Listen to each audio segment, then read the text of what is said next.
Often with a show like this, it starts with sort of an image, with a kernel. Was there something that sort of popped into your mind from which everything else came from with the show?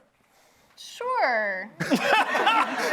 What was that image? What was that kernel, would you say? I would say it was BoJack Horseman snorting cocaine. Cocaine. So yeah, Kate and I work on a show together called BoJack Horseman. And in the first season of the show, Kate wrote an episode called Downer Ending, which is an episode where BoJack goes on a crazy drug trip. We kind of break all the rules of our own series and go inside his brain and kind of play with time in different ways. And when we started talking about what other kind of shows we want to make together, kind of the first instinct was like, what if we did that as a show? What if we, instead of waiting till the end of the season to go there, what if we just started there and then built from there? Right, which is an exciting prospect. And we started talking about, well, what could this be? And then I talked about some of my own personal life experiences. My grandmother had schizophrenia.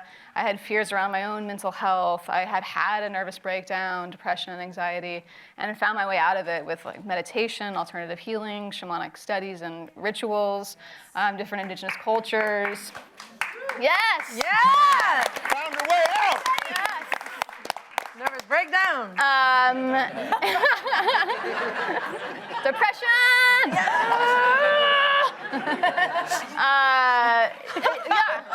So we just talked about how there are different ways of seeing reality, and maybe they're less limited than we tell each other. And so what if that's true? So let's explore that. And then we saw Hisco's work, who's our director, and he did the animated interstitials and montage of Heck, the Morgan documentary about Kurt Cobain, and he's an oil painter, so it's all oil painted. It's very lush and rich and has incredible depth and emotion. There's like a gloominess in those pieces, and we thought if he'd partner with us, this could be a really beautiful relationship.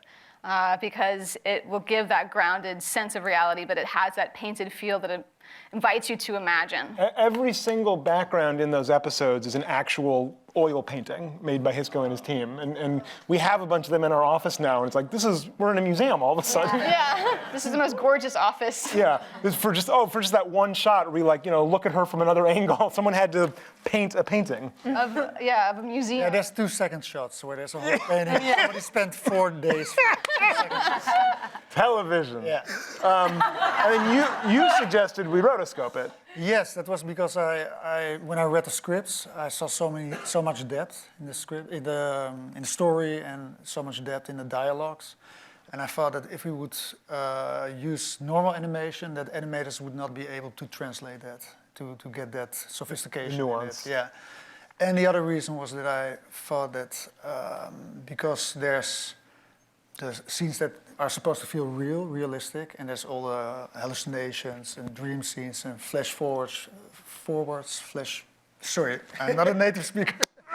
Flash forwards, flash backwards.